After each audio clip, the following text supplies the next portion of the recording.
మహాపరిషుద్ధుడు మమ్మల్నిగా ప్రేమించిన ప్రియపరలోకపు తండ్రి, నీ మోహనాత్మక శ్రేష్టమైన నామములకు వందనాలు చెల్లిస్తున్న భక్తుల దేవ, ఈ ఉదయకాలం ఆయన నిన్ను ఆరాధించడానికి, నిన్ను స్తుతించడానికి, నిన్ను మహిమపరచడానికి మీరు రాయించి ఇచ్చిన ఈ మహాజ్ఞాన గ్రంథంలోని సంగతులను ఆలోచించడానికి మీరు ఇచ్చిన మహాకృపను బట్టి వందనాలు చెల్లిస్తున్నాను ఆయన. నిత్య సంతోషం నీ పిల్లలకి ఇవ్వాలని, నిత్య జీవాన్ని గురించిన మాటలు నీ ప్రియ కుమారుని లోకానికి పంపించి అనేక మాటలు మీరు చెప్పిన మాటలు క్రీస్తు ద్వారా చెప్పగలిగిన మాటలు ఆ రోజు సమాజంలో మిగిలిన శాస్త్ర జనాంగం వ్రాయించిన పరిశుద్ధాత్మ దేవుని ద్వారా వ్రాయించిన ఈ మాటలు మేము వింటున్నప్పుడు నాయన, ఆ మాటలో ఉన్న జీవాన్ని మేము కనుగొని చెప్పబడుతున్న మాటలు జ్ఞానయుక్తంగా వివేచించి పరిశీలించి విని విడిచిపెట్టేవారము కాకుండా, నాకు ముందు చెప్పిన సహోదరులు చెప్పిన మాటలు కూడా ఆలోచించి వేగమే వాటి ప్రకారం ప్రవర్తించే గొప్ప హృదయమును మనసును అనుకుని కోరుకుంటూ క్రీస్తు యేసు పుణ్యనామాన్ని ప్రార్థన వేడుకుంటున్నాము తండ్రి. క్రీస్తునందు ప్రియ దేవుని పిల్లలని లేట్లేదండి, మనం ఆలోచిస్తున్న పాఠం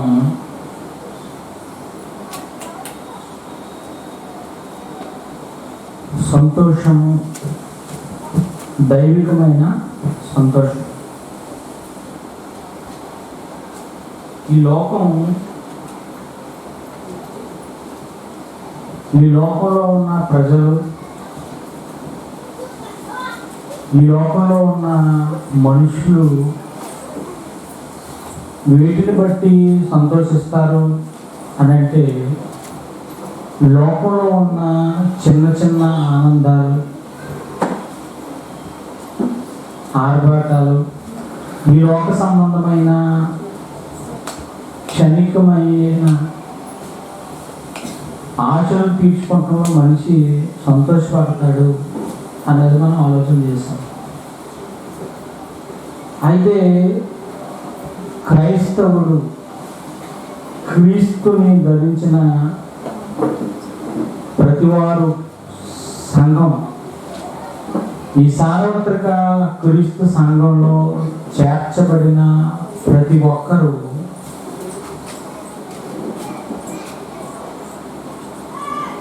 దైవత్వంలో ఎటర్నిటీ,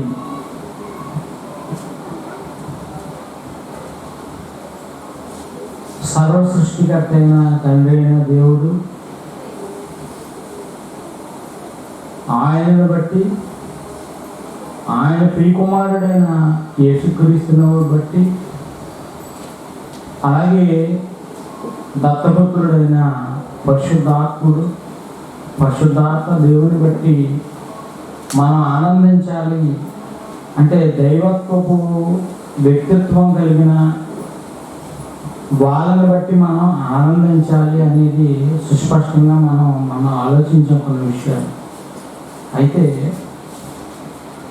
లోకం ఆనందించే సంతోషం కాదు మనం ఆనందించి, మన దైనందిన జీవితంలో మనం దేవుడు మన పట్ల ఒక ప్రణాళికాబద్ధమైన ఒక సంకల్పం కలిగి ఉన్నాడు. ఆ సంకల్పం ప్రకారమే భూమి మీదకి మనం వచ్చామని ఈ విషయాన్ని మనం తెలుసుకున్నప్పుడు, మనకు తెలియదు, అప్పుడు ఇంతకుముందు మనకు తెలియదు, మన పుట్టుకు పరమార్థం మనకు తెలియదు.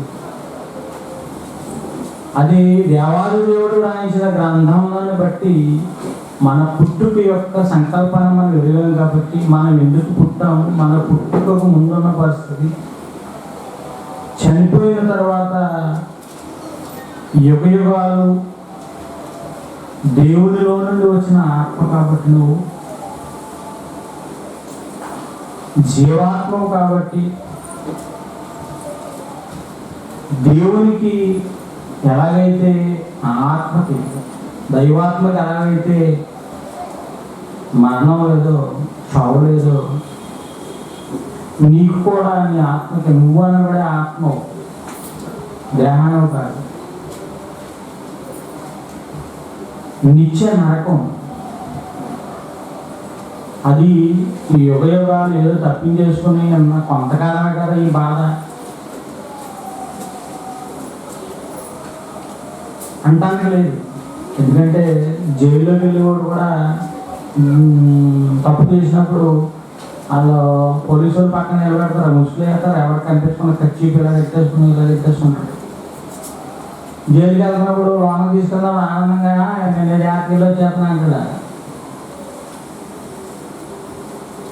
లోనికి వెళ్తున్నాను అసలు వస్తానా, బెయిల్ ఇస్తారా, నన్ను తీసుకొచ్చే నాదుడు ఉంటాడా, అక్కడ ఏం జరుగుతుంది కోర్టులో, లోనికి వెళ్తున్నాను ఎంత రోజులు లోనికి వెళ్తున్నా వస్తుందా, నా పరిస్థితి తెలియదు. రకరకాల ఆలోచనలో ఉంటాడు మనిషి, అంతే కదండి. వచ్చినప్పుడు వస్తాడు ఆనందంగా, చెయ్యిలో ఊపేసి ఏదో ఎక్కడికో గొప్ప పని చేసిన వాళ్ళ, దేశాన్ని సంస్కరించి ఉద్ధరించిన వాడు ఉంటాడు చూడు, అలాగే అదో ఫ్యాషన్ అయిపోయిందండి ఇప్పుడు. కానీ ఈ సంతోషం గురించి మనం ఆలోచిస్తున్నప్పుడు ఇది ఒక ఏం చెప్పాం, సంతోషం అంటే ఒక దైవ హృదయానుభూతి. దైవ సంతోషం, దేవుని పట్ల సంతోషం వ్యక్తిత్వాన్ని బట్టి సంతోషించేది ఒక హృదయానుభూతి అని మనం చెప్పాం. అలాగే దేన్ని బట్టి మనం సంతోషించాలంటే క్రైస్తవులు కలిగే శ్రమలలో సైతం మనం సంతోషించేవారుగా ఉండాలి. అంటే క్రైస్తవులకు శ్రమలు వస్తాయి అయినా సంతోషంగా మనం ఉండాలి. మూడవదిగా పరిశుద్ధులు సంతోషించినవి వేటిని బట్టి సంతోషించాలని మనం ఆలోచిస్తున్నప్పుడు నిత్యమైన బహుమానాన్ని బట్టి అని ఒకటి మనం మాట్లాడుకున్నాం. రెండవదిగా ఏమండి, దేవుడు క్షమించే తత్వం కలిగిన వాడు. చదువుకున్నాం కదా మనం కీర్తన 51:7-8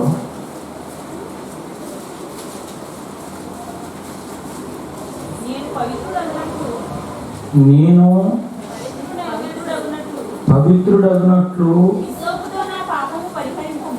హిస్సోపుతో నా పాపము పరిహరింపుము. నేను చేసిన పాపానికి దేవా, బెత్షెబతో చేసిన వ్యభిచారం, తర్వాత నాతాను ప్రవక్త హెచ్చరించినప్పుడు ఆ హెచ్చరికను బట్టి దేవుని సన్నిధిలో పాపాన్ని ఒప్పుకోలు చేసి, అయ్యా నేను చేసిన పాపం, నిన్ను అతిక్రమించా నా పాపాన్ని, నన్ను క్షమించు, నీ సన్నిధిలో నన్ను కడుగు అని ఈ 51వ కీర్తన నిర్దేశించిన ఈ దావీదు శ్రావ్య గీతంలో నా అపరాధాలు నాకు తెలిసిన ఆయన చూడండి మొదటి నుంచి, దేవా అమ్మా నీ కృప తప్పవేరొకటి లేదయ్యా, నేనుంటే చాలయ్యా, బహుకాలముగా నేనున్న స్థితిలో చాలునంటివే, నీ చేతిలో నన్ను చెక్కుకొనింటివే, నాకేమి కొదువా. సరే దేవా, నీ కృప చొప్పున నన్ను కరుణింపు, నీ వాత్సల్య బాహువు చొప్పున నా అతిక్రమమును తుడిచివేయి. అంటే క్షమించడంలో దేవుని కోపం నిమిషం మాత్రం ఉంటే ఆయన యొక్క వాత్సల్యం 1000 తరాలు ఉంటుంది. అంటే నిమిషమే ఆయన పాపం నీ విషయంలో, కానీ ఆయన వాత్సల్యం, ఆయన కృప, ఆయన దీర్ఘశాంతం 1000 తరాలు ఉంటుందండి. ఆ ఒక్క క్షణానికి నువ్వు అయ్యో దేవుడు నన్ను ఎలా చేసేసాను అనకూడదు. దేవుని మీద నిన్న మనం వేయకూడదు. అందుకే నా దోషంలో పోనట్లు అంటే పశ్చాత్తాపపు కన్నీళ్ళు పెడుతూ దావీదు చేసిన ప్రార్థన, నా దోషం, నా వల్ల దోషం కలిగింది, నా పాపాన్ని శుద్ధి చేయి దేవా, నువ్వే చేయగలవు. 7వ వచనానికి వచ్చినప్పుడు అన్నాడు, నేను పవిత్రులయ్యేలా హిస్సోపుతో నా పాపములను శుద్ధి చేయి, మంచు కన్నా తెల్లగా అయ్యో నన్ను కడుగు, శుద్ధీకరించు. ఎందుకన్నాడు ఆ మాట?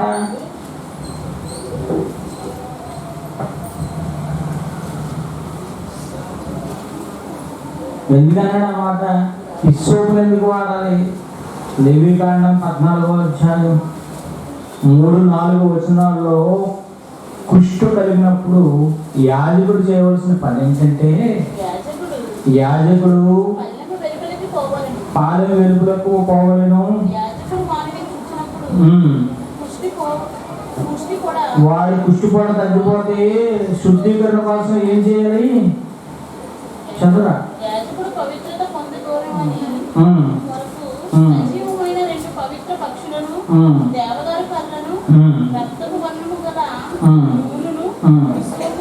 హిస్సోపును తీసుకురమ్మని యాజకుడు అతనికి ఆజ్ఞాపిస్తాడు. హిస్సోపు కడుగు. కనుక ఈరోజు మనం చేసే శుద్ధీకరణ, మనకి చేసే శుద్ధీకరణ ఏంటి? గొప్ప పవిత్రమైన నిష్కలంకమైన ప్రభు అయిన యేసు అమూల్యమైన రక్తము, నిష్కలంకమైన రక్తము, అమూల్యమైన రక్తము, నిష్కలంకమైన రక్తము, యేసు రక్తము, రక్తము, రక్తము, రక్తము, రక్తము, రక్తము, ప్రతి ఘోర పాపమును కడుగును మన యేసయ్యా రక్తము, ప్రతి ఘోర పాపము, ఘోరమైన పాపాన్ని, బహు శిక్షను తప్పించెను,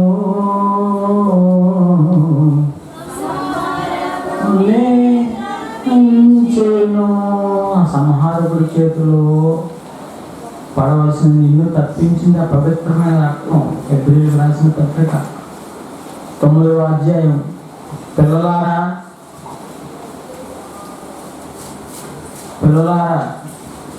మిమ్మల్ని పిలిచేది అమ్మా, పిల్లలు అటు ఇటు తిరక్కన కూర్చోండి. 9, 13, 14 వచనాల్లో మేకల రక్తం, ఎద్దుల రక్తం, దహించిన ఆవు దూడ, వాయి అయ్యి కానీ చదవను, మీరు చదవమే.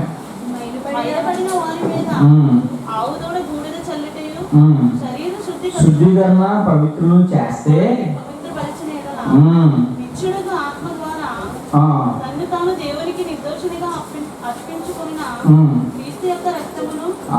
క్రీస్తు యొక్క రక్తమును నిర్జీవ క్రియలను విడిచి జీవము గల దేవుణ్ణి సేవించుటకు ఎంతో క్రీస్తు రక్తం ఇంకెంత గొప్పగా శుద్ధి చేస్తుంది. అవి గొర్రెల రక్తం. ఒక శరీరాన్ని ధరించుకుని పవిత్రమైన ఆశయంతో పవిత్రమైన జీవితాన్ని భూమి మీద గడిపి కామ క్రోధ మదమత్సర్యాలు ఏవైతే ఉన్నాయో వాటిని గెలిచి, ఆయన చూపులో పాపం లేదు, ఆయన నడకలో పాపం లేదు, ఆయన ఆలోచనలో పాపం లేదు, పవిత్రమైన బ్రతుకును భూమి మీద బ్రతికిన పవిత్రుడు నా యేసు. అలాంటి రక్తం శుద్ధీకరణ చేస్తుంటే మనల్ని మళ్ళీ నువ్వు ఎందుకయ్యా పాపం జోలికి వెళ్తున్నా? అందుకే నేను చేసిన పాపానికి విముక్తుడు ఎలాగా? నన్ను కడుగు. నువ్వు 8వ వచనంలో అన్నాడు మళ్ళీ, అది కీర్తన 51 మనం 7 చదవం కదా. 8లో నాకు వినిపింపము, అప్పుడు నీవు విరిచిన నీవు నలగొట్టిన ఎముకలు సంతోషించేలా ఆనందధ్వనులు ఉల్లాసధ్వనులు నాకు వినిపించు. వేశాడు శిక్ష పాపానికి. దేవుడు అంటే ఒక మాట అండి, దేవుడు చేసిన పాపానికి శిక్ష వేసి తప్పిస్తాడు. శిక్షించాడు దావీదుని శిక్షించాడు అనుకుంటే మీ అమాయకత్వం. శిక్షించాడు, మళ్ళీ తీసుకొచ్చి బయట పెట్టాడు. హృదయానుసారుడు అన్నాడంటే ఆయన నా ప్రియ శిష్యుడే కాబట్టి వాళ్ళ క్షమించి చూడాలని అండ. దేవుడు ఎవరు? ఆయన ఒకరికి ఒక రకంగా, ఒక్కొక్కరు ఒక రకంగా స్వభావం కలిగిన వాడ. పక్షపాత కాదు. దేవుని నమ్మని వారి విషయంలోనే, దేవుని నమ్మిన వారి విషయంలోనే ఎప్పుడైనా ఒకేలా ఉంటుంది తీర్పు. ఆయన అదే అంటున్నాడు.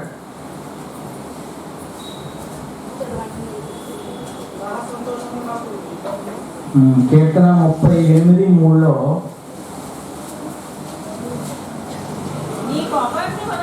నీ కోపాగ్ని వలన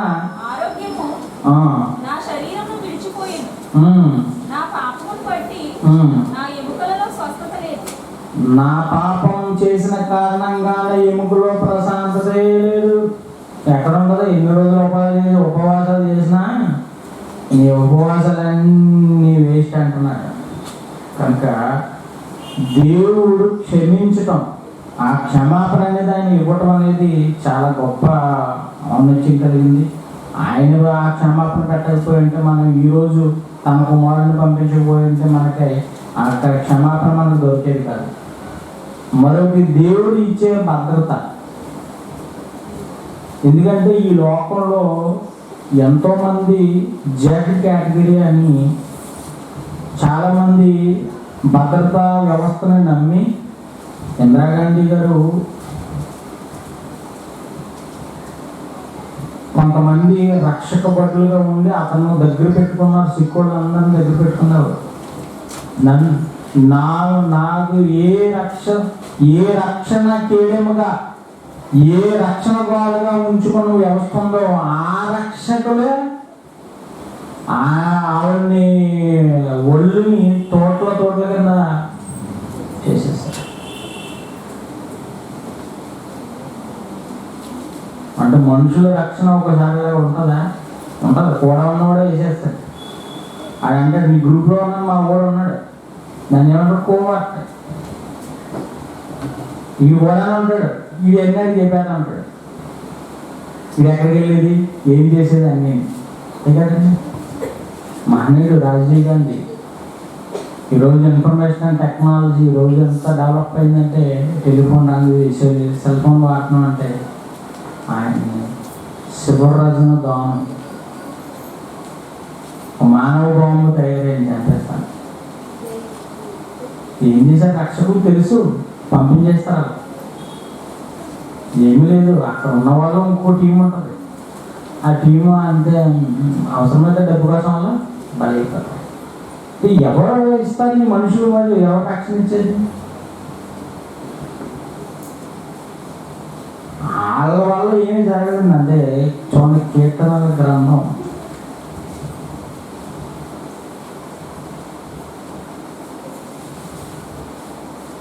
కీర్తనల గ్రంథం 5వ అధ్యాయం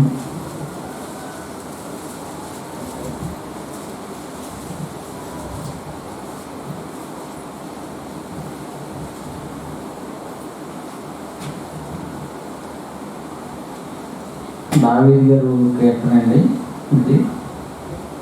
ఇక్కడ 11వ వచనంలో నిన్ను ఆశ్రయించువారు నిన్ను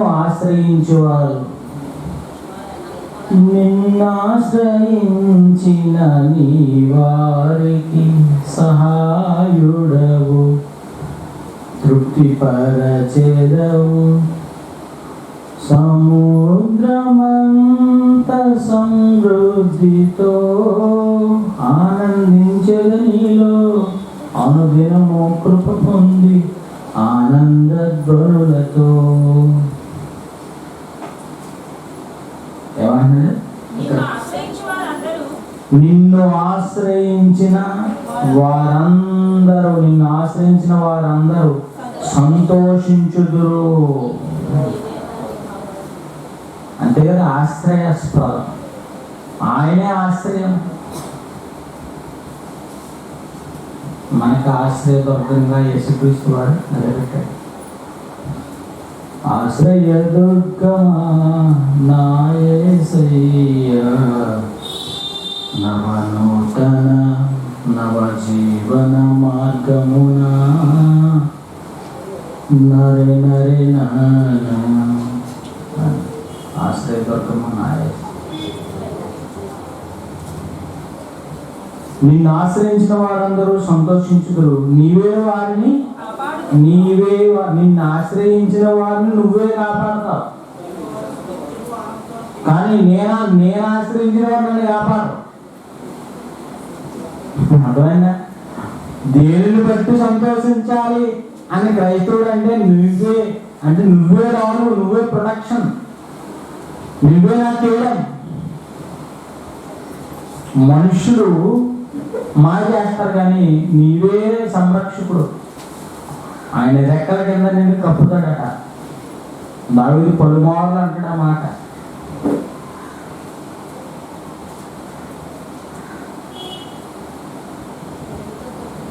నిన్ను ఆశ్రయించిన వారందరూ సంతోషించుదురు, నీవే వారిని కాపాడుదు గనక వారు నిత్యము ఆనందధ్వని చేయుదురు. కాపాడుదు గనక వారు నిత్యము అంటే నిత్య సంతోషధ్వని వారు చేయుదురు. నీతిమంతుల గుడారాలలో వినబడుచున్నది రక్షణ సంగీత సునాదము. నీ కృప నిత్యముండును, నీ కృప నిత్య జీవము, నీ కృప వివరింప నా తరమా యేసయ్యా. నీవే వారిని కాపాడుదు కనుక వారు నిత్యము ఆనందధ్వని చేదురు. యెహోవా నీతిమంతులను ఆస్వాదించువాడు. నీ కేడుమతో కప్పునట్లు నీవు వారిని దయతో కప్పిదవు. ఆయనే కప్పుతాడు. దయతో కప్పుదు అంట. ఏమండి? దయతో కప్పెదవు. నీ నామమును ప్రేమించేవారు నిన్ను గూర్చి వల్లసింతురు. ఎంత గొప్ప మాటలండి. సంతోషించెదరు, ఆనందధ్వని చేయుదురు, వల్లసింతురు. ఇవన్నీ మాటలు మనం ఆలోచిస్తుంటే నాకు ఎత్తైన కోటవు నీవే, పాడు కేడము నీవే,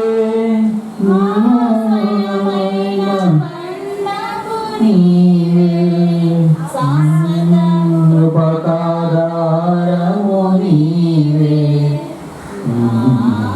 నీవు మార్చి. అబ్రహాం గారు రోజు ఆదికాండం 15వ అధ్యాయం మొదటి వచనం.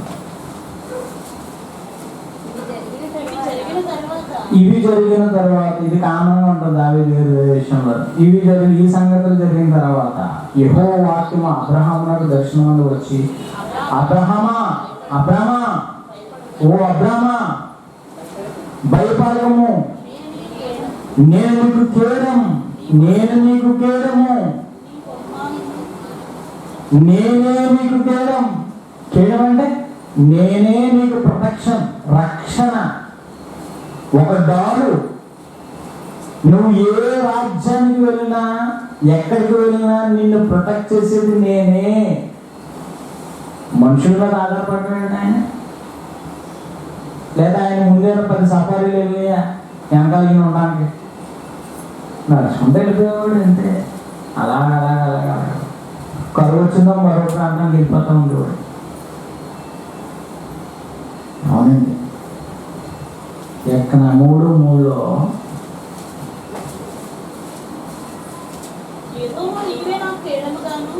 యెహోవా నీవే నాకు కేడముగా, నీవే నాకు అతిశయస్పదముగాను, నా తల ఎత్తు వాడుగాను, నేను తల ఎత్తుకునేంతటి వాడుగా అంతటి కేడముగా నీవే నన్ను అతిశయాస్పదముగా చేసి ఉన్నావు. అంతే కదండి. బాధపడుతున్నాడండి ఇక్కడ. ఏమనంటే యెహోవా నన్ను బాధించేవారు ఎంతో విస్తరించి ఉన్నారు, నా మీదకి లేచి ఉన్నారు అనేకులు. అయినా యెహోవా నీవే నాకు కేడముగా, నీవే నాకు కేడం, నీవే నాకు కేడం అంటే డాల్ అండి. కాపాడు, ప్రొటెక్షన్. ఎవరి దగ్గర మనకు ప్రొటెక్షన్ ఉంటుంది? మనుషుల ద్వారా ఏ ప్రొటెక్షన్ ఉండదు. దైవ సన్నిధిలో దేవుని మాటలు, దేవుని ద్వారానే నీకు ఏమండి భద్రత. సామెతలు 30:5.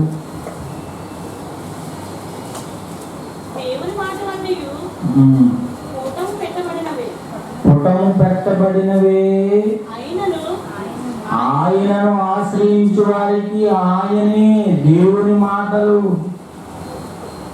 దేవుని మాట అంటే పుటము వేయబడుతుందంటే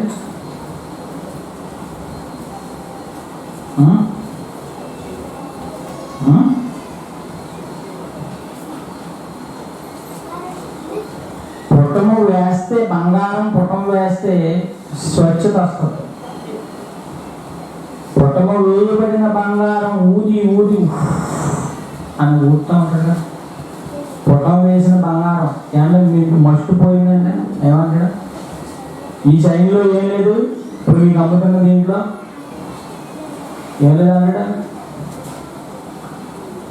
కానీ మన బంగారం కొనుక్కున్నాను వెళ్ళినప్పుడు ఏం రాస్తాడు? అందులోనూ తగులు, మజూరి, పొగ మీరు ఇచ్చారు, తరుగుపోయింది మజూరి. నీకు అర్థం కాదు, తగులు మజూరి అన్నారా? ఇప్పుడు ఎవరన్నా అడిగావా? ఆ తగులు మజూరి పోయింది. ఆ తగులు మజూరి అంటే చేస్తున్నప్పుడు కొంత తరుగు వెళ్ళిపోయింది. అంటే నీకు కేడియం, పలానా కేడియం కావాలంటే కొంత బాగుంది. పుటము, ఆయన మాటలు పుటం, ఆయన మాటలు పుటము పెట్టబడినవి అంటే అంత స్వచ్ఛమైన మాటలు ఆయన మాటలు. ఏమండి? ఆయన ఆశ్రయించే వారికి ఆయన కేడము. అంటే 12:6 కీర్తన అంటాడు. కీర్తన 12:6లో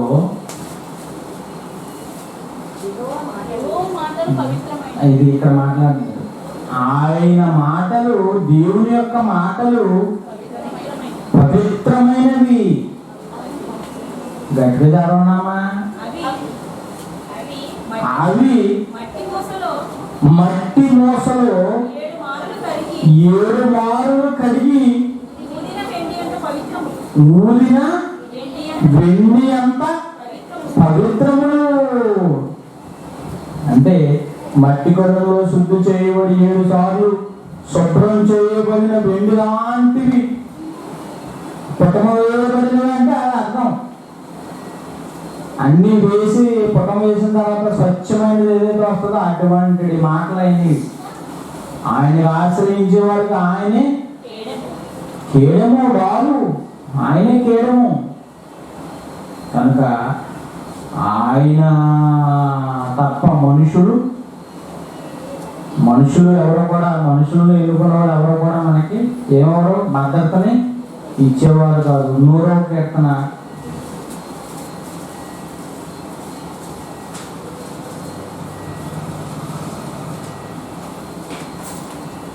1:2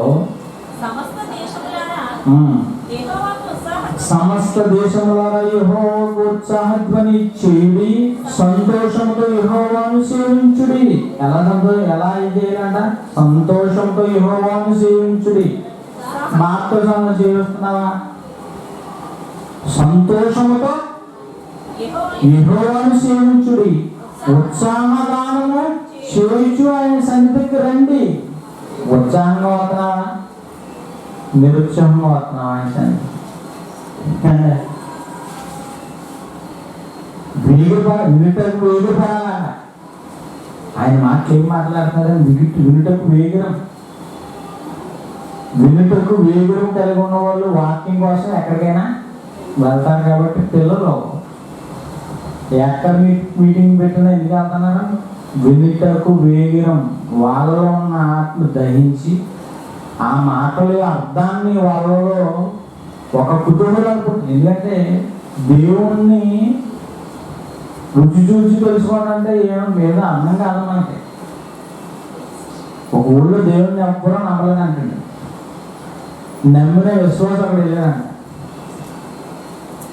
ఆ మోటిపడి దగ్గరికి వెళ్ళి, రేపు ఇదే స్థలానికి దేవుని మీరు చూపిస్తాను, మీరు అందరూ రండి, ఎక్కడ కూర్చున్నామంటే అప్పుడు మేము ఇప్పుడు మోటిపడిలో అంతా పలానా చెట్లను కూర్చుంటాం, రా చెట్లను కూర్చుంటాం అన్నాడు. అయితే మీ ఊరంతా పోయేసుకుంటాను, రేపు దేవుని చూపించేస్తానంటే స్టార్టింగ్ చేశాను. రేపు పలానా ఆయన దేవుని చూపిస్తాడంట. ఓహో, దేవుని చూపించడంట. వచ్చాడంట మానగాడు, ఊరంతా వెళ్ళిపోయాడు. బట్ అక్కడికి వెళ్ళి కూర్చున్న తర్వాత కండిషన్ పెట్టాడు, నేను దేవుణ్ణి చూపిస్తాను, కానీ నేను అడిగి చెప్పబడతా అంటే మాట్లాడుతూ చేతిలో ఒక బత్తాకాయ తీసుకుని చెయ్యాలని అంటాడంట ఆడిస్తూ. అప్పుడు చూపిస్తే బత్తాకాయ నెల చూపించి, ఏంటి ఎటకారంగా చేతితో దేవుని చూపిస్తానని బత్తాకాయని చేతితో తిప్పుతున్నాం అంటే, ఏమండి కమలాపండు చేయొచ్చు, కమలాపండు అనుకుంటాను. నేను ఇది ఏ టేస్ట్లో ఉంటుందని అడుగుతున్నప్పుడు మీరు అందరూ ఒకే సమాధానం చెప్పాలి. ఒకరు పుల్లగా ఉందని, ఒకరు తీపుగా ఉందని, అది పులుపుగా ఉందని చెప్పకూడదు. అలా ఎంతమంది అయితే ఒకేలా చెప్పగలరు, అందరూ కొంతమంది అని అన్నాడంట అందులో. అప్పుడు మోటిపడ్లు అంతా ఏదో ఒకటి సంగతి తెలిచేద్దాం, ఓ 10 మంది మనం అందరం ఒకే మాట్లాడుకున్నాం, పక్కకి మాట్లాడుకున్నారంట, మనం ఒకటే మాట్లాడతాం, తీపిగానే ఉందన్నాం, చేదు పుడిపి ఏమవుతుంది, తీపిగానే ఉందన్నాం, మళ్ళీ మాట రాచకండి రై అన్నారు. సరే కూర్చున్నారు. ఆ దేవుణ్ణి ఉన్నాడని చూసేవాడు ఆ కాయ వచ్చాడు, ఆ తొన తీసుకుని నోట్లు వేసుకుని తిని, చాలా ఉంది ఈ కాయ అన్నాడండి, ఈ తొనగా ఉంది అన్నాడండి. చాలా కోపం వచ్చేసాడండి. నువ్వు వచ్చుకుని తినేసి మమ్మల్ని ఎలా ఉందని అడుగుతావా? మధ్యలో లేదంట. ఏంటిది, నువ్వు మమ్మల్ని అయితే మరి ఎలా తెలుస్తుంది? అది తీసుకోలేదు మరి, అదే కండిషన్ ఏం చెప్తాను మీకు, మీరు అందరూ కలిపి మళ్ళీ నిండా పక్క తీసుకున్నానంట. అడిగాడంట, ఈ రూపా అన్నాడంట, బాబు మీతో మాకు గొడవ ఎందుకు, అసలు దేవుడు ఉన్నాడా లేదంటే ఈ కాయ ఎందుకు మాకు తెచ్చావు, నువ్వెందుకు తిన్నావు, టేస్ట్ ఏంటంటే, ఒరే ఉన్నాడు కాబట్టే ప్రతివాడు లేని దాని గురించి మాట్లాడు. ఇది చూడకుండానే నువ్వు దాని టేస్ట్ ఎలా చెప్పగలవు? తింటే కదా, నువ్వు ఇస్తే కదా నీకు అది ఏంటి పుల్లగా ఉందా, తీపిగా ఉందా, వగరగా ఉందనే చూసేది. అలా దేవుని తెలుసుకోవాలంటే దేవుని యొక్క ఈ సువిశాల ప్రపంచంలో దేవుని మాట ద్వారా కలిగిన ప్రకృతిలో అన్ని కలగజేసిన ఆయనేరా. ఆయన అనుభవించాలి అంటే కనుక నువ్వు ఆలోచించాలి. అంతేగా నీవు లేదని ఒక మాటలో నువ్వు చెప్పగలవా అని అన్నప్పటికీ ఊరందరూ ఒకరి తర్వాత మళ్ళీ సమాధానం చెప్పలేదండి. ఇంకెందుకు ఇదంతా మెరుగు ఏదో చెప్తా ఉంటాడో తర్వాత ఇలా అంటారు. లేదని ఒక మాట చెప్తాం కష్టమే, సులభమే. ఉన్నాడు ఆయన అనుభవించడం అనేది చాలా అనుభవించాలండి. దేవుడు మాటలు అనుభవించడం ఎంతో ఆనందం. దావీదు అనుభవించాడు ఆనందాన్ని ప్రతి క్షణం. సంతోషంతో యెహోవాను సేవించుడి, ఉత్సాహగానం చేయుట ఆయన సన్నిధికి రండి. యెహోవా దేవుడని తెలుసుకోండి. ఆయనే మనల్ని పుట్టించను. నీ పుట్టుక ఆయన ప్రణాళికలో భాగం. మనం ఆయన వారిని, మనం ఆయన ప్రజలము, ఆయన వైపు గొర్రెలం మనం. కనుక దేవుడు ఇచ్చే భద్రతను బట్టి నువ్వేం చేయాలంట. అలాగే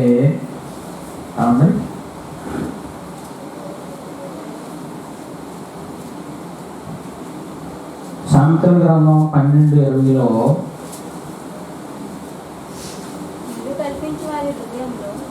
కీడు కల్పించే వారి హృదయంలో ఏం కలదంట? మోసం. సమస్త మోసం వాళ్ళ దగ్గర ఉంది.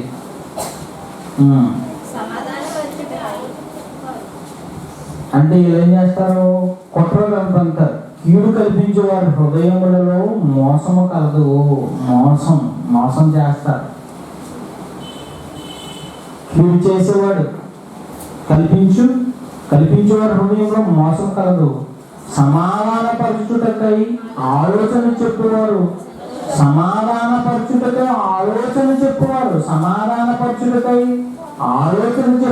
సమాధానపరచువారు ధన్యులని ప్రభు ఎందుకు చెప్పాడంటే సమాధానార్థమైన శిక్షణ ఆయన భరించాడు కాబట్టి, ఆ సమాధానాన్ని నీకు ఇచ్చాడు కాబట్టి, సమాధానపరచుటకై ఆలోచన చెప్పువారు సంతోషభరితులగుదురు అన్నాడు. సంతోషంగా ఉంటారంటే శాంతిని కోరుకునే వాళ్ళు సంతోషంగానే ఉంటారు. అలాగే దేవుడిచ్చే భద్రత. మరొక మాట రాసుకున్నది ఏంటంటే, దేవుడు శత్రువులపై విజయాన్ని ఇచ్చేదాన్ని బట్టి మనం సంతోషించాలి. ఎందుకంటే మొదటి సమూయేలు గ్రంథం దావీదు గారు యుద్ధానికి వెళ్ళి మొదటి సమూయేలు గ్రంథం 18వ అధ్యాయం 6వ వచనంలో దావీదు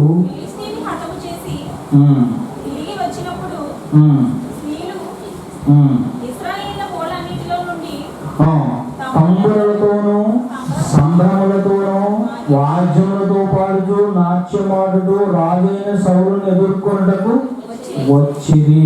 అంటే శత్రువులను ఇక్కడ ఒక మాట మరి ఏం చేశారంటే సంతోషంగా పాటలు పాడుతూ నాట్యం చేస్తూ వచ్చారు. అసూయ మొదలైపోయింది అప్పుడే.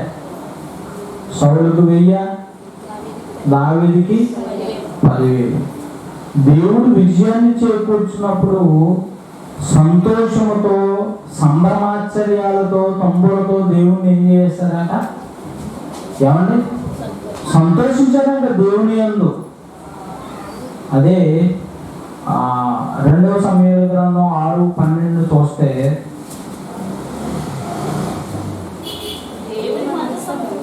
దేవుని మనసు ఉండటం వల్ల అతని కలిగిన దాన్ని అంతటిని ఆశీర్వదించుచున్నాడు. సంగతి దావీదుకు వినబడగా దావీదు పోయి దేవుని మందసము ఒబేదేము ఇంటిలో నుండి దావీదు పురమునకు ఉత్సాహంతో తీసుకుని ఎలా వచ్చారంట? సంతోషంతో ఉత్సాహంతో తీసుకుని వచ్చారు. 15వ వచనమా చదువు. 15. యెహోవా మందసము మోయువారు ఆరేసి ఏడుగులు సగగా ఎద్దు ఒకటి క్రొవ్విన దూడ ఒకటి ఉదింపబడెను. దావీదు నారతో నేయబడిన ఎఫెదును ధరించిన వాడై శక్తి కొలది యెహోవా సన్నిధిని నాట్యమాడుచుండెను. ఎలాగ దావీదు ఇశ్రాయేలీయులందరూ ఆర్భాటముతోనూ బాకానాదముతోనూ యెహోవా మందసము అంటే ఆనందధ్వనులతో ఆనందోత్సాహాలతో దేవుని మందసాన్ని వాళ్ళు విజయోత్సవం. ఆ రోజు శత్రువులపై విజయాన్ని బట్టి విజయోత్సవం అంటే దేవుడు వాళ్ళకి విజయాన్ని ఇచ్చినప్పుడు ఆనందంగా పాటలు పాడుతూ సంతోషించారు. అందుకే ఎర్ర సముద్రం 2 పాయలు చేసిన తర్వాత మిరియామ అక్క ఏం చేసింది? మిరియామ అక్క నిర్గమకాండం 15:20-21లో అహరోను సహోదరి అయిన ప్రవక్తని అయిన మిరియాము ఒక కంజరను చేత పట్టుకొని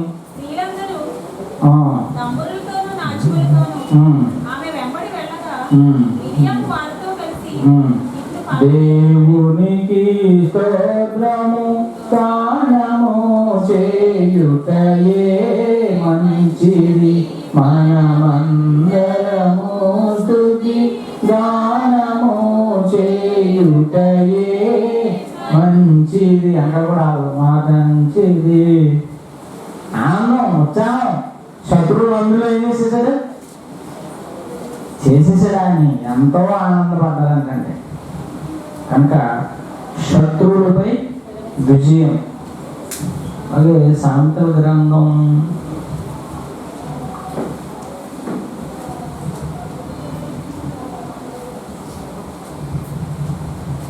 21 మాట ఉంటుంది.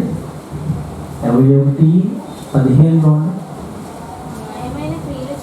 న్యాయమైన క్రియలు చేయుట నీతిమంతునికి సంతోషకరము, పాపం చేయువారికి అది భయంకరం. న్యాయమైన క్రియలు చేయుట నీతిమంతునికి సంతోషకరం. కనుక వాళ్ళు ఆ రోజు సంతోషంగా ఆనందంగా ఉన్నారంటే దేవుడు వాళ్ళకి ఇచ్చిన ఆధిక్యత. పాటలు పాడుతూ ఆనందంగా వాళ్ళు దేవుని వెంబడించారు. కనుక ఇశ్రాయేలీయులు దేవుడు శత్రువులపై విజయాన్ని బట్టి సంతోషించారు.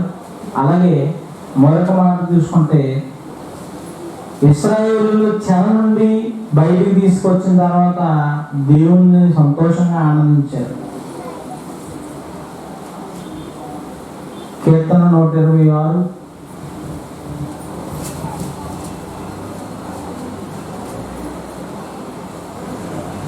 మొదటి నుండి 3 వచనాలు చూస్తే సియోనుకు తిరిగి వచ్చిన వారిని యెహోవా చెరలో నుండి రప్పించినప్పుడు మనము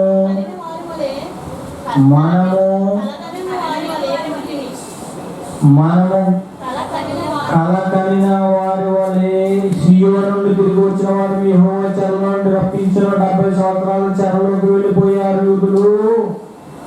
ఆ చెరలో నుండి మనము కలకలిన వారి వలె ఇంటిని మన నోటి నిండా నవ్వుండెను. ఏమనంటే నోటి నిండా నవ్వు ఎలా ఉంటుంది? ఒక్కొక్క నవ్వు ఒక్కొక్క విధంగా ఉంటుంది. ఒక్కొక్కరు కిక్కిరిసినవి వేస్తూ ఉంటారు. నవ్వలే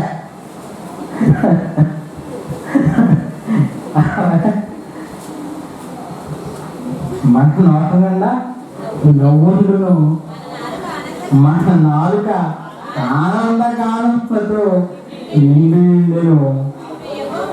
అప్పుడు యెహోవా గొప్ప కార్యములు చేసినని అన్ని జనులు చెప్పుకుందరు. యెహోవా మన కొరకు గొప్ప కార్యములు చేసి ఉన్నారు మనము సంతోషభరితులమైతిమి. చూసారా, సంతోషభరితులమైతిమి. చెర నుండి తీసుకువచ్చాడని ఆనందం, చెర నుండి రప్పించాడని ఆనందం. చెరలో ఉన్న వాళ్ళని రప్పించే దేవుడు ఆయన. అలాగే మనం ఇర్మియా గ్రంథం చూడండి 31వ అధ్యాయం 10వ వచనాన్ని మనం ఆలోచిస్తానండి. ఇర్మియా గ్రంథం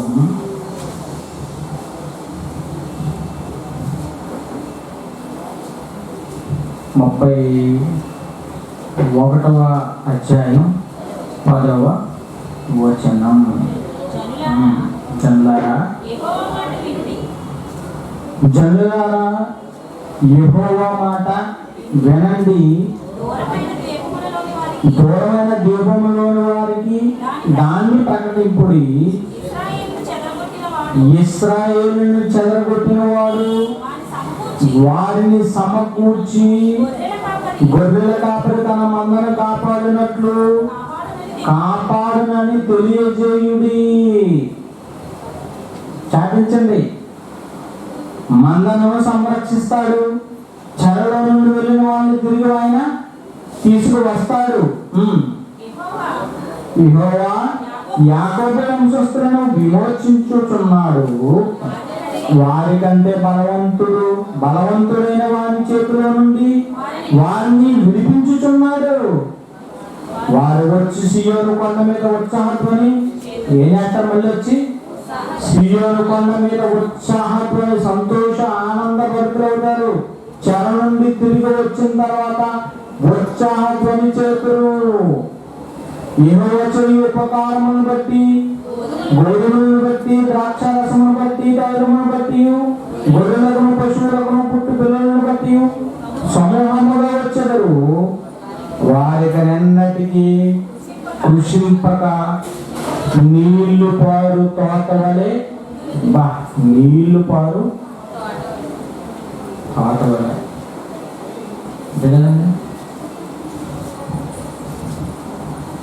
ఎడారిలో మంచుగా ఉన్నట్టు ఉంటాయి. అక్కడైనా అల్లరి పెట్టుకుంటూ చూడమ్మా. వారి దుఃఖమునకు ప్రతిగా దుఃఖం నుండి వాళ్ళు ఏం చేస్తాడు అంటే చెరలో బాధ, అంటే చెరలో కూడా సంతోషంగా ఉన్నారంటే మీకు అర్థమైందో లేదో.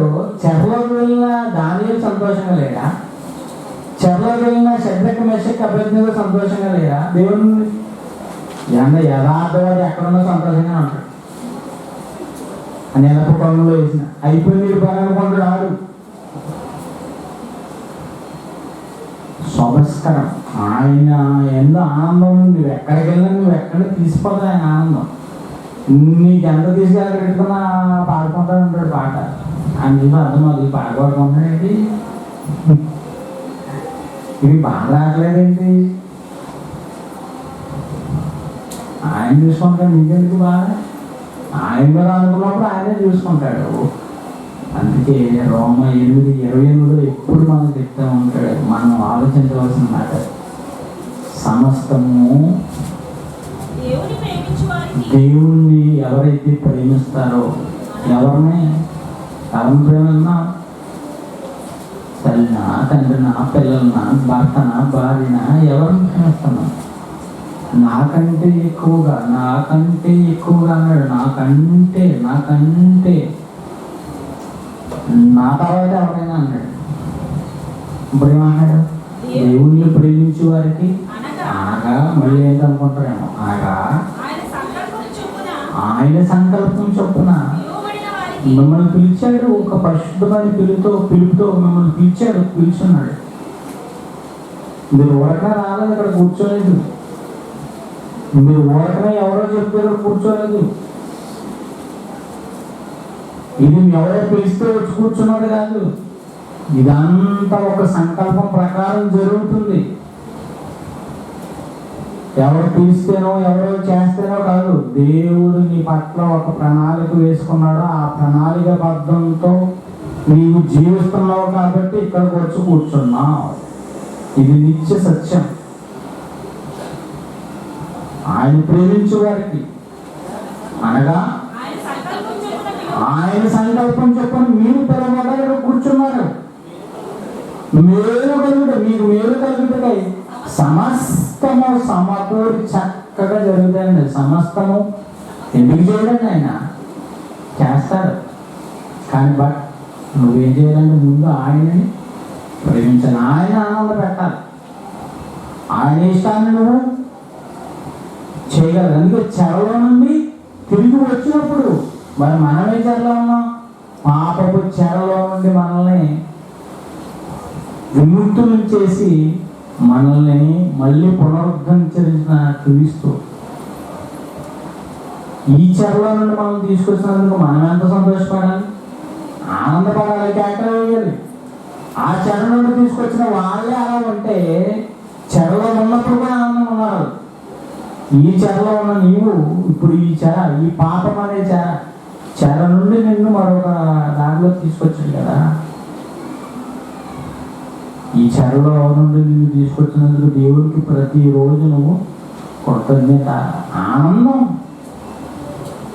ఆనంద ధ్వనులతో ఆయన ఆర్పాటం చేయాలి.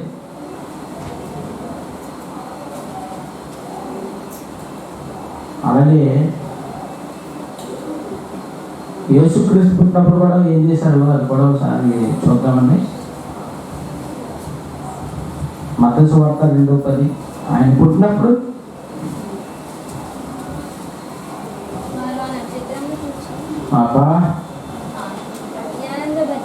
అత్యానందభరితులై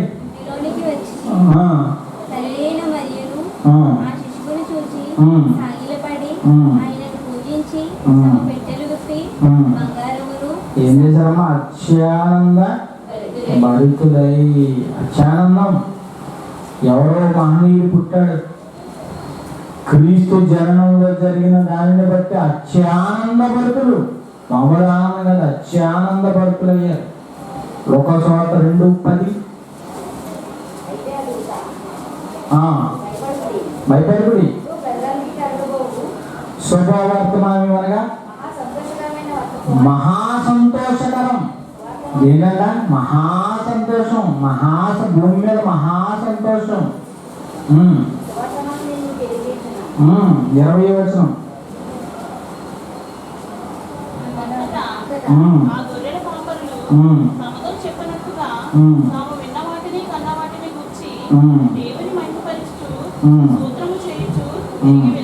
చూసారా? ఆనందం అంటే ఆయన పుట్టిన మహనీయుడు పుట్టినప్పుడు ఆనందం, సంతోషం. అంటే క్రీస్తు పుట్టుక ఒక సంతోషం, ఆయన పునరుద్ధానం కూడా సంతోషమే. అర్థమైందా? ఆయన పునరుద్ధానం కూడా సంతోషమే. మత్తయి సువార్త 28.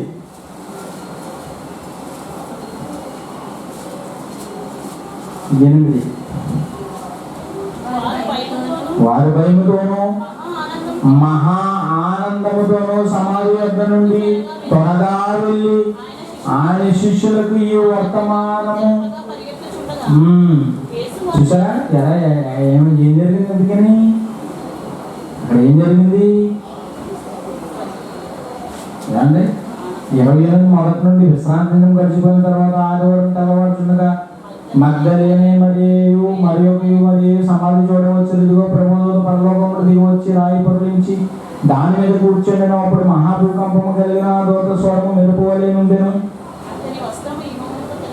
అతని స్వరూపం మెరుపు వలె ఉండెను. అతని వస్త్రం హిమమంత తెల్లగా ఉండెను. అతనికి భయపడుట వలన కావలిలోనికి చచ్చిన వారి వలె నుండిది, చావలే వలె ఉండిది. దూత స్త్రీలను చూచి, మీరు భయపడబడి శివుడు వేడి యేసుని వెతుకుతున్నారని నాకు తెలియను. ఆయన ఇక్కడ లేడు, తాను చెప్పినట్లు ఆయన లేచి ఉన్నాడు. రండి, ప్రభువు పండుకొన్న స్థలం చూచి త్వరగా వెళ్ళి ఆయన మృతుల నుండి లేచి ఉన్నాడని ఆయన శిష్యులు తెలియజేయడు. ఇదిగో ఆయన గలిలో మీకు ముందుగా వెళుతున్నాడు, అక్కడ ఆయన చూపుడు. ఇదిగో మీరు మీతో చెప్పిందిరా నేను. వారు భయముతోనూ మహదానందం ఆనందమే మహదానందమే యేసయ్యా నీలో ఆశ్రయపురమైన కరినారి నారే నారే కరినారి నా చాలా బాగుంటుంది కనుక మత్స్యానంద సంతోషం పునరుద్ధానం. అలాగే లోకసువార్త 24:41, లోకసువార్త 24:41. అయితే వారు సంతోషం, పెద్దగా పునరుద్ధానపు సంతోషం అండి, పునరుద్ధానంలో సంతోషం. లోకసువార్త 24:41లో అయితే వారు సంతోషము చేత ఇంకా నమ్మక ఆశ్చర్యపడుచు ఉండగా ఆయన ఇక్కడ మీ వద్ద ఏమైనా ఆహారం కలదా అని వారిని అడిగాను. అప్పుడు ఏమన్నాడు? అందుకని అప్పుడు 51-52 చదవమా. వారిని ఆశీర్వదించుకున్న ఆయన వారిలో నుండి ప్రత్యేకింపబడి పరలోకమునకు ఆరోహణుడైను. వారు ఆయనకు నమస్కారం చేసి మహాదానందముతో యెరూషలేమునకు తిరిగి వెళ్ళి, మహాదానందం ఆయన పుట్టుక ఏంటంట? మహాదానందం. ఆయన పుట్టుక మహాసంతోషం, ఆయన పునరుద్ధానం మహాసంతోషం.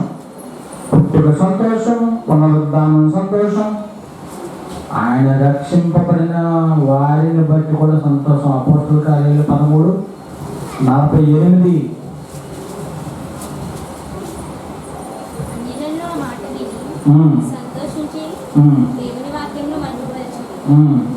ఏం చేశారంట? అపోస్తలుల కార్యాలు 13:48. అన్యజనులు ఆ మాట విని సంతోషించి దేవుని వాక్యాన్ని ఏం చేశారంట? మహిమపరిచిరి. ఎందుకంట? ఏం జరిగింది? అందుకే ఏం జరిగిందేంటి? సందర్భం ఏంటి? 13:48 కదా.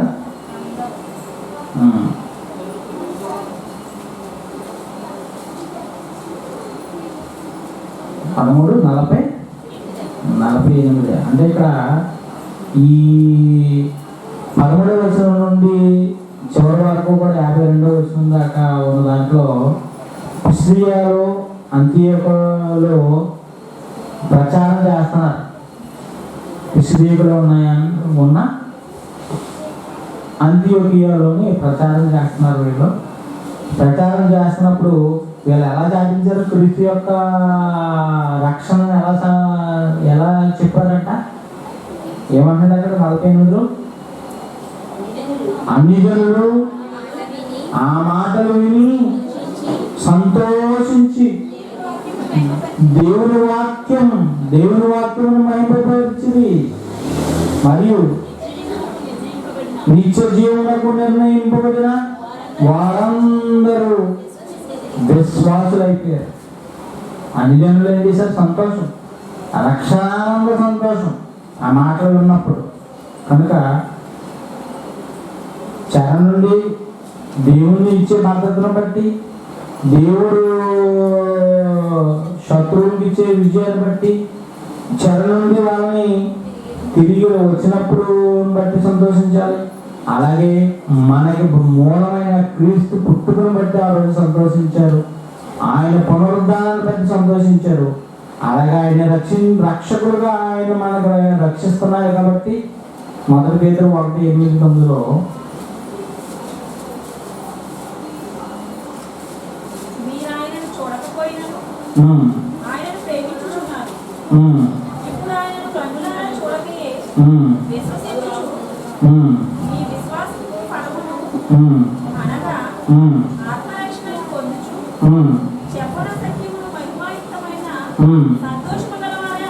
ఎంతంట? చెప్పనాసక్తిము గాని మహిమాయుక్తమైన మహదానందం అనుభవించుచున్నారు. చూడకపోయినా మీరు ఆయనను ప్రేమించుచున్నారు. కన్నులారా చూడక ఏవి సూచించుచున్నారు. మీరు వర్ణింప సత్యము గాని మహదానందంతో మీరు అనుభవించుచున్నారు ఆయన్ని. మాకన్నా మీరు ఎంతో సజీవమైన నిరీక్షణ, గొప్ప నిరీక్షణ ఆస్పదం మీరు చేసుకున్నారు. నిరీక్షణ ఆస్పదం చేసుకున్నారు. మీరు మాకంటే మేము చూసినమ్మా, చూసుకోండి అమ్మలేకపోయినాం. అయ్యో ఏమవుతుంది అనుకున్నాం. అందుకే ఆయన వచ్చినప్పుడు సమాధానం కలుగు కాక. కంగారు పడకుండా నేను పోతాను కదే, ఏమన్నాడు పోతాను అనుకున్నాను. 40 దినాలు భూమి మీద ఉండి వాళ్ళని నడిపించి మళ్ళీ వాళ్ళకి అన్నీ చెప్పి సంగతులన్నీ 40 దినాల తర్వాత ఆయన పైకి వెళ్తే అంత చెయ్యాలా? అమ్మాయి ఈ మార్గంలో కనపడాలా? వాళ్ళతో గురించి పూజించాలా? ఇదిగో దోమ నేను ఏడుతానే కానీ మీకు అసలు ఇది నేను చూసానండి. అది అంటూ ఉంటాం అనమాట. భారతదేశానికి తోమగారు వచ్చారంట. తోమగారు వచ్చారంటే అందుకే భారతదేశంలో వాళ్ళు ఇంకా నమ్మకంగా వద్దానా అన్న ఏదో అంటూ ఉంటారు అప్పుడప్పుడు దీన్ని బట్టి. ఓకే, మరొకటి లోకసువార్త 10:20.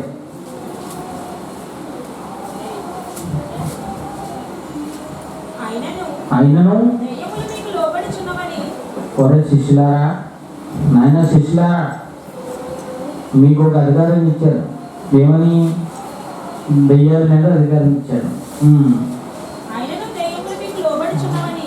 దెయ్యములు మీకు లోబడుచున్నామని సంతోషింపగా, దేవుని బట్టి సంతోషించకూడదంటే నీకు అందరూ లోపడుతున్నారని నువ్వు సంతోషించుకో. అసలు నీకు సంతోషం నీ పేరు జీవగ్రంథమందు రాయబడి ఉన్నావని. మార్వెలస్. ఎందుకు రాయబడి? బాప్తిసం తీసుకున్న రోజే నీ పేరు జీవగ్రంథమందు రాయబడి ఉన్నవి. సాకార్ల పేర్లు జీవగ్రంథమందు రాయబడి ఉన్నవి. సంతోషం కదా. నా పేరు రాశాడా? నేనే యోగ్యుడిని నా పేరు రాయడానికి? ఆ మహాదేవుని సన్నిధిలో నా కోసం రాసుకున్నాడా ఆయన. ఆనందం ఉందా? తొలినాళ్ళు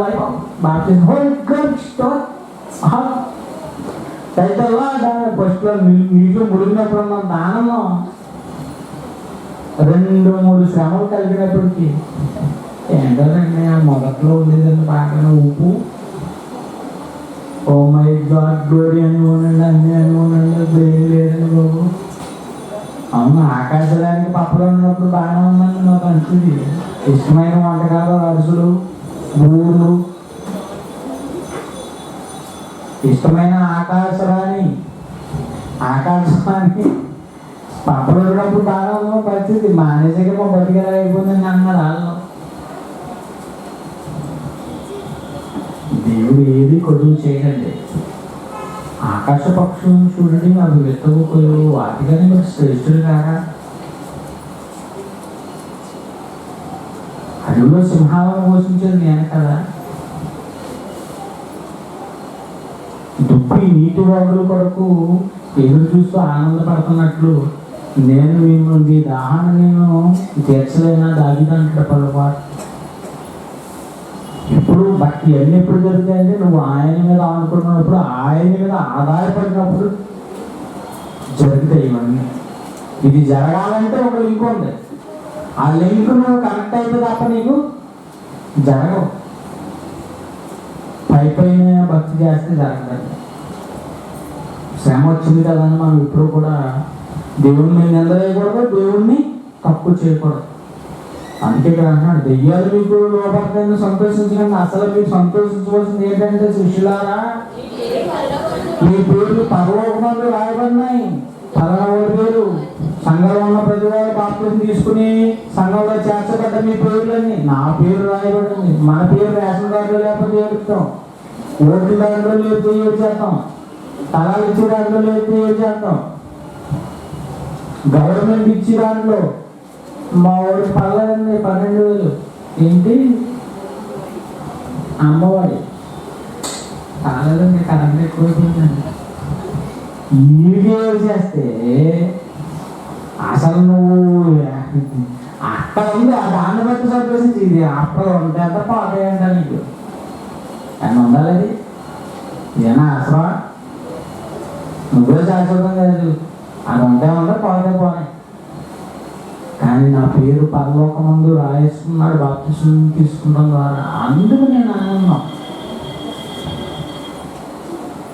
పిలిపి 1:18.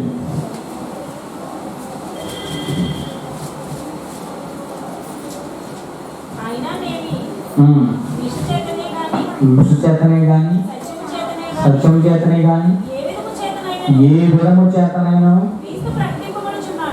క్రీస్తు సువార్త ప్రకటించుచున్నప్పుడు, ఇది మీ సంతోషం ఎప్పుడు ఉండాలంట?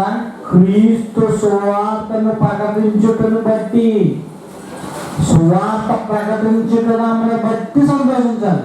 సువార్త ప్రకటన జరుగుతున్నప్పుడు నువ్వు ఆనందపడాలి, సంతోషపడాలి. దేన్ని బట్టి? జీవగ్రంథమందు రాయబడిన దాన్ని బట్టి నువ్వు ఆనందించాలి, సంతోషించాలి. సువార్త జరుగుతున్నట్టుగా ఆనందించాలి. అలాగే లోకసువార్త 15:7, లోకసువార్త 15:7 అటువలే మారు మనస్సు పొందలేని 99 మంది నీతిమంతుల విషయమై కలుగు సంతోషము కంటే మారు మనస్సు పొందు ఒక్క పాపి విషయమై పరలోకమందు దేవునికి ఎక్కువ ఆయన కూడా సంతోషపడతాడంట.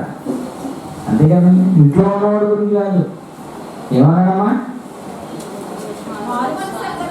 మారు మనస్సు ఎక్కర్లేదండి, నీతిమంతుల విషయం అంటే సంతోషము కంటే మారు మనసు పొందు ఒక్క పాపి విషయమే పరలోకమందు సంతోషం ఆయనకి. కనుక ఆయన సంతోషంగా ఉండాలన్నా, ఆయన సంతోష పెట్టాలన్నా, నువ్వు సంతోషంగా ఉండాలన్నా, ఇవన్నిటికీ మూలం ఒకటే. ఏంటంటే మూలం నీ భక్తి జీవితాన్ని, నువ్వు నీ భక్తి జీవితాన్ని కొనసాగిస్తూ దేవునికి ఇష్టడుగా బ్రతుకుతూ నువ్వు దేవుని ఇష్టాన్ని నెరవేరుతూ నువ్వు ఆనందంగా ఉండడం. ముందు నువ్వు ఏం చేయాలి? దేవునికి ఇష్టంగా బ్రతకాలి. ఆ ఇష్టంగా బ్రతుకుతూ ఏదైనా ఇష్టంతో చేయాలండి దేవుడి పని. కష్టంగా ఇప్పుడు చేయకూడదు. స్వార్థ పని ఉంది, ఇష్టంగా చేయాలి, కష్టంగా చేసుకోకూడదు. కనుక ఈ హృదయ ఆనందం, ఈ సంతోషం దేవుడిచ్చే ఆనందం. అందుకే అన్నాడు ఒకటే మాట, మీరు ఎల్లప్పుడూ పిలుపు పత్రిక 4:4 ఎల్లప్పుడూ ప్రభువులను ఆనందించండి, ఎప్పుడు కూడా సిగ్గుపడకూడదు, ఆనందంగా ఉండాలండి. కష్టాలు వచ్చిన, కష్టాలు కొలుముల నుండి వేసిన, కష్టాలు రాకుండా ఉండవు. క్రీస్తు మార్గం పూలబాట కాదు, ఇది మొదల బాట. చాలా మంది నీకు పూలబాట ఇది, క్రీస్తులకు వచ్చేస్తే అంతా నువ్వు నడిచేదంతా సక్రమంగా ఉంటుందని. అది కాదు, ఇది పూలబాట కాదు, శ్రమల బాట. శిలువ శ్రమలకు సాదృశ్యం. శ్రమలు నీ జీవితంలో వస్తున్నప్పుడు నీవు అత్యానందపడుతూ అవ్వాలి. నిన్ను దూషిస్తున్నాడు, క్రీస్తుని బట్టి నిన్ను దూషిస్తున్నప్పుడు నువ్వు ఆనందపడాలి, సంతోషించాలి. ఇది పూలబాట కాదు. ఏ క్షణం ఏది వచ్చి పడుతుందో నీకు తెలియదు.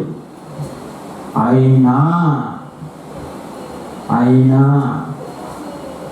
మొదలుబాటైనా, ఎందుకంటే అంటాడు ఈ శ్రమలు ఎంతకాలం ప్రభువా? కొంచెము కాలం మీరు శ్రమ పడిన మీదట మమ్మల్ని స్థిరపరిచి బలపరుస్తానని పేతురు గ్రంథంలో. కొంచెం కాలం బంగారం రోజు పుట్టనేస్తాడండి. అవసరాన్ని బట్టి, తన ఆకారాన్ని బట్టి ముడుగాడు పుట్టనేస్తాడు. మంగళసూత్రం అలా రావాలి, డిజైన్ రావాలంటే అది చేస్తాడు. ఒక ఆర్టిక్ అది వచ్చేసినాక రేపు అవసరంలా. ఇప్పుడు మీలో ఏ రేపు వచ్చేదాకా మీకు శ్రమలు క్రీస్తు స్వారూప్యం మీలో వచ్చేంత వరకు మీకు శ్రమలు. క్రీస్తులో ఉన్న సర్వ పరిపూర్ణత, దైవత్వపు లక్షణాలు మీలో పరిపూర్ణంగా వచ్చేసినాయి అనుకో, మీకు శ్రమ అవుతుందా? విశ్వసించావు, నిరీక్షణ ఉంది, ఇక నీకు ఆ రెండు చూసుకుని ఎప్పుడు కనుమూసినా నా దగ్గరికి చివరి శ్వాస వరకు ఉన్న వేపకుండా లేకపోయినా తుది శ్వాస వరకు ఆ విజయానందంతో ఆయన కోసం బ్రతుకుతారు. అర్థమైందండి? కనుక శ్రమలు అనేవి ఈ భూమి మీద మన ఈ ధరించుకున్న ఈ శరీరం ఏదైతే ఉందో దీనికి శ్రమలు రాక మానవు. ఎందుకంటే కొత్త బండి కొనుక్కుంటాం, 25,000 30,000 తిరుగుతుంది, తర్వాత ఏదో పోతుంది, చైన్ పాకెట్ అంటాడు, బ్రేక్ ముక్కలు అంటాడు, క్లచ్ వైర్ అంటాడు, మళ్ళీ ఇంకొక 20,000 తిప్పుతావు, తర్వాత మళ్ళీ ఇంకోటి పోయింది అంటాడు. చివరికి బోర్డు వచ్చేసింది, ఎందుకంటే బండి మార్చింది. కొత్త బండి తెచ్చావు, నీ కళ్ళ ముందే నీ బండి అయిపోయింది, మరి నీకు ఇచ్చిన దేహం నిర్ణయంగా అయిపోతుంది. ఇంకా లేదనండి ఎప్పటికీనంటే నిండు 16 అంటావా, క్యాబేజీకాయలు వచ్చారే దిగుబడి అది చిన్న మనం ఒకలా ఉండదండి, అయిపోతుంది. కనుక ఉన్నంతలోనూ మనకి ఇచ్చిన ఆవిష్కారంలో నమ్మకంగా దేవుని పని మనం చేసేవారంగా ఉండాలి. బలరావు కార్యక్రమం జరుగుతుంది.